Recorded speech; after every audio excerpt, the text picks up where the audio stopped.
Joe, Georgia versus Alabama. The Crimson Tide go into Athens and knock off the Georgia Bulldogs. When we recap this game, what are your thoughts about it? Blake, I got to start off by saying this one bit here, and there's a lot that we can unpack here. By the way, I think, to be very clear, I know Georgia, the conversation about Georgia is going to kind of come around, but I don't think we're in a panic position for Georgia. I know that a lot of people want to panic. I just think that this was a great game by both teams. But the separation point, Blake, it was Ty Simpson. I want people to start to respect Ty Simpson. I was really frustrated after the the Florida State game. I thought that he had to do everything to keep them relevant and alive in that game, and he was getting no help. And one of my takeaways was that if they can correct and start to improve on some of their discipline and assignment issues, and they rallied around Ty Simpson, that there was redeemability. And I felt like there was a lot more motivation and focus from this team, and Ty Simpson made some unbelievably fantastic throws. I think that kid has a fantastic arm. He's got such ease driving the ball into tight windows, and he has fantastic poise. And you saw, too, that he's an emotional leader. I think that this is what this Alabama team has needed. They've needed a quarterback of his skill set to work in Ryan Grubb's offense, and Ryan Grubb completely outcoached Glenn Schumann. That is what unfolded here. It felt like Glenn Schumann had no idea what to do to counter everything that Simpson and Grubb were able to put out there. I'm going to stand by this, Blake. I think that this Alabama team is going to get back to being a legit threat because Ty Simpson looked as good as he did. Yeah, he looked great. And see, to add on to what you just said here, Joe, they were 13 of 19 on third down, mainly due to the decisions that Ty Simpson was making, whether it's running, whether throwing, didn't matter. He knew exactly what to do at every single – see, this is what I think more than Ty Simpson. Does he have the biggest arm? No. Is he the fastest guy? No. Is he the biggest guy? No.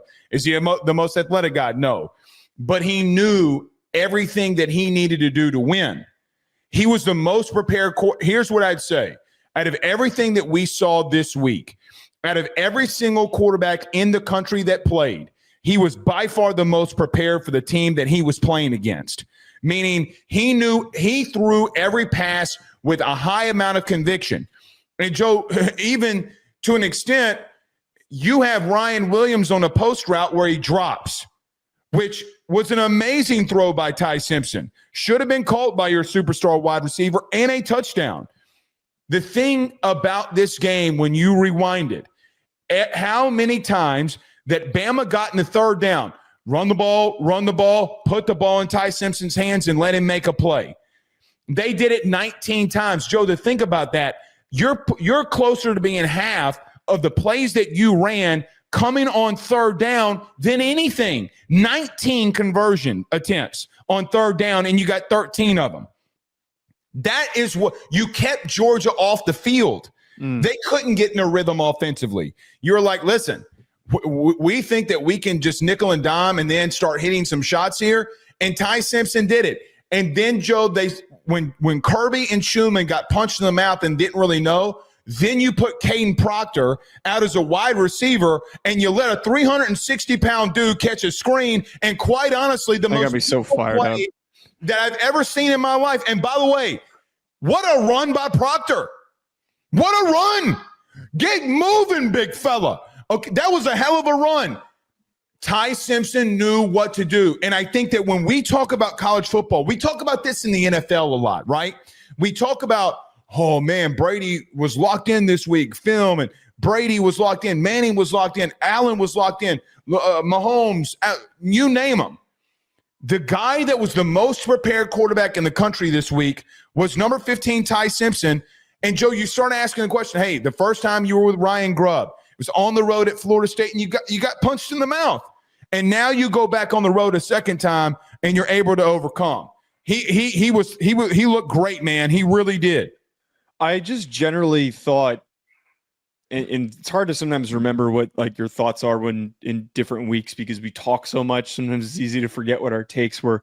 But if I remember correctly, part of our conversations after the Alabama game were that it was too soon to completely overreact to the degree of Kalen DeBoer was cooked. This is the beginning of the end. People are posting his buyout money. Yeah, well, right. They're posting his buyout.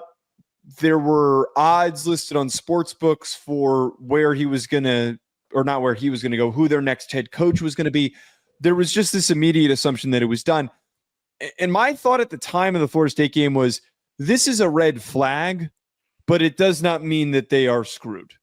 It's a red flag that a lot of the problems from last year with the missed assignments, the lack of tackling, the penalties, all of the silly, dumb, avoidable issues that stuck around, that was problematic.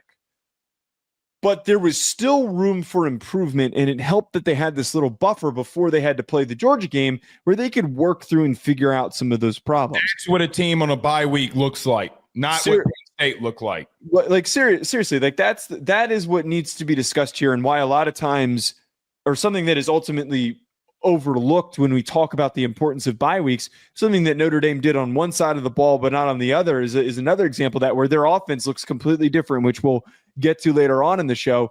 Blake, I also think too, what's incredible for Alabama is the run game leaves a lot to be desired, but I think that there still were some redeemable plays from running backs and Jam Miller providing contributions that should make Alabama fans feel a little bit better that as the season progresses, it's slowly going to get better.